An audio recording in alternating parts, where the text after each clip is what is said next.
it's actually pouring with rain outside, and I don't think there's many of the seasonal runners going out today. So it's a really good opportunity for you to rest and stretch your hamstrings and your calves today. So let's start just standing and just point the toes forwards, be on the middle of your heels, and then straighten the legs.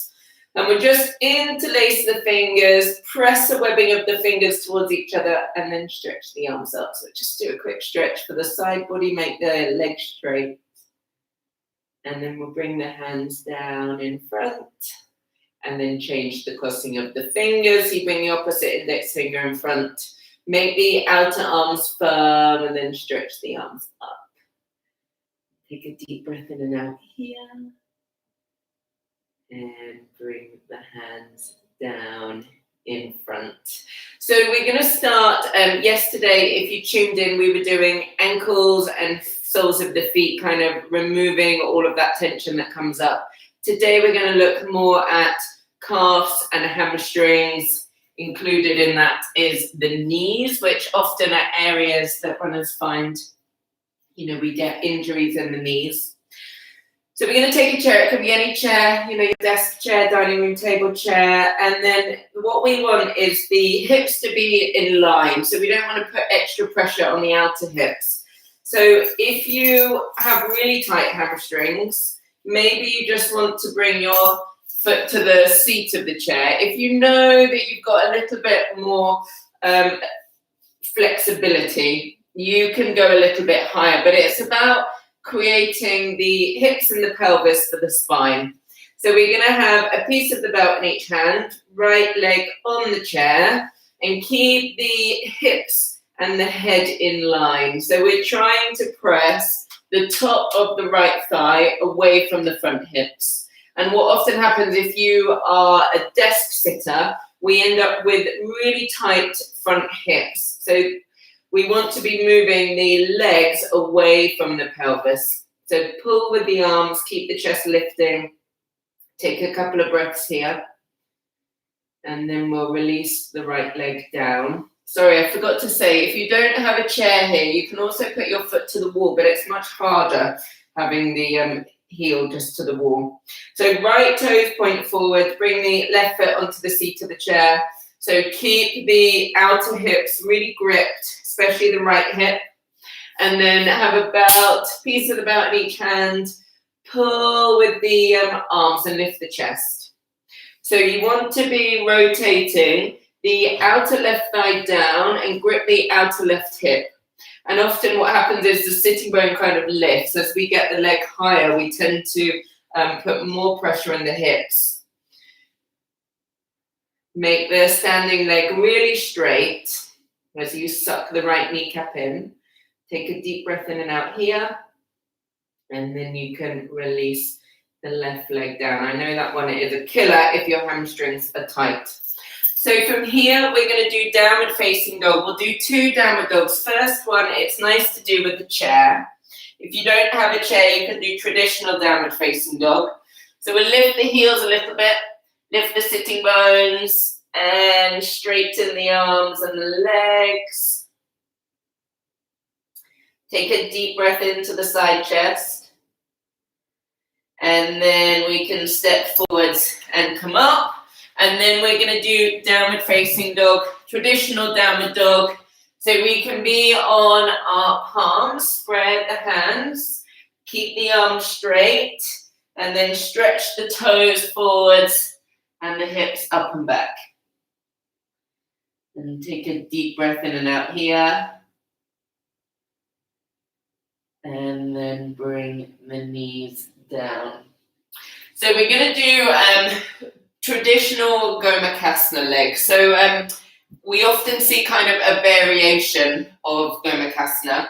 So from here, you might want something like a blanket or a foam to support you.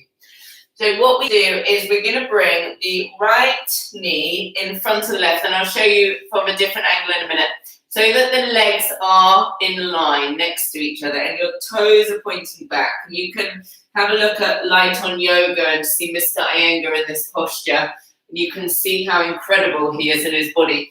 So my front shin is down And I'm trying to sit back and lift up. And it's really hard to then balance so that you can do the Gomukhasana arms. So we're focusing more on the legs today to release that tension. So if that's unbearable, you can have the foam like we were doing yesterday. So if I show you from here, so you can release and we can just repeat. So right leg over the top of the left, toe stretch back. So I'm on the top of my toes and then I sit back. So the knees are in line. They're next to each other. And you're trying to sit back. And you often see people having their feet out to the side because this variation is so tough. So let's come back up and then we'll do the left leg twice. So remember, you can always sit back on this foam on top of the calf. So left knee on top of the right. Notice the difference. So you're stretching the front of the foot back. Notice how much your left leg might lift. I can't sit back on my heels this size. I'm much more wobbly. And then imagine you would do your Gomukhasana arms. But that's not going to happen for me today. So then we go forwards and just release. And just take a break. Deep breath in and out.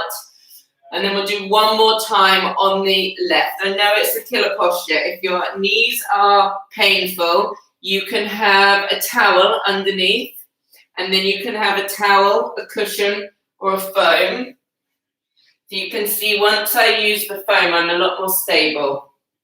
And then you can do the Gomukhasana arms. So difficult posture, I know. And then let's release.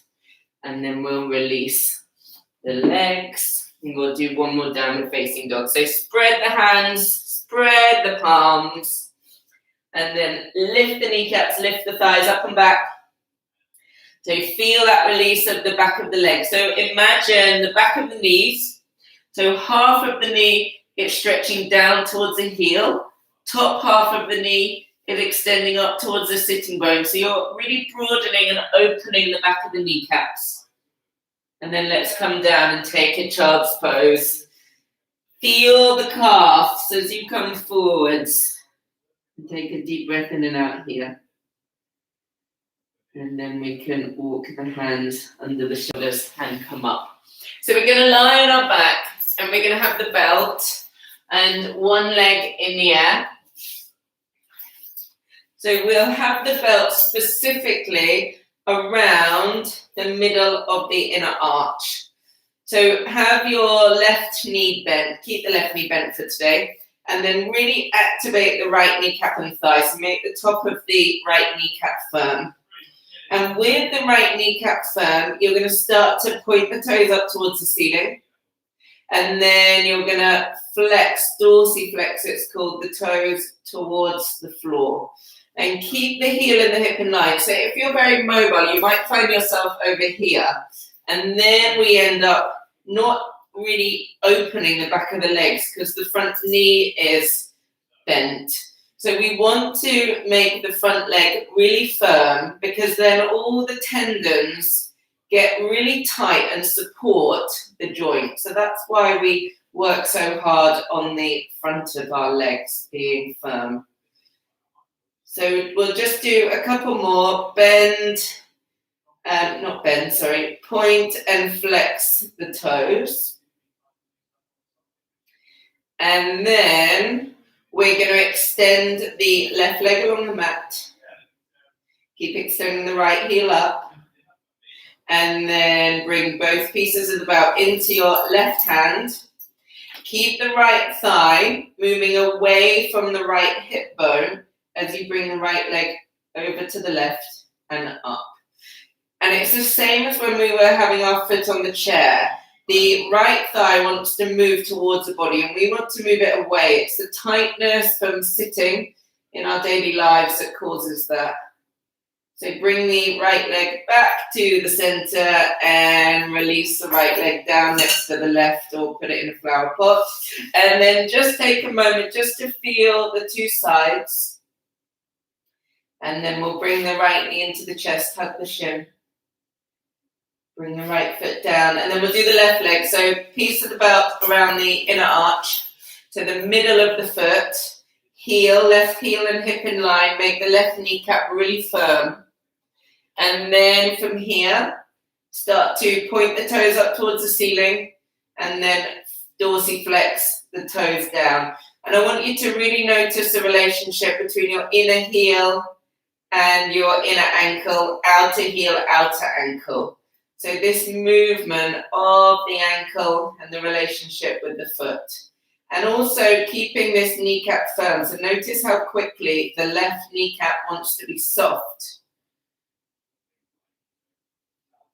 2 more, just as you stretch out the front of the leg and the back of the leg. And then extend the right leg along the mat. Both pieces of the belt in your right hand. So you keep left hip to the floor. And with the left hand, press the thigh away from you. Bring the leg over. Deep breath in and out. So you might feel this on the outer left leg now. And then bring the left leg back to the center. So with the left leg straight, release it down next to the right. Feel the 2 legs. And then bring the left knee into the chest, hug the shin.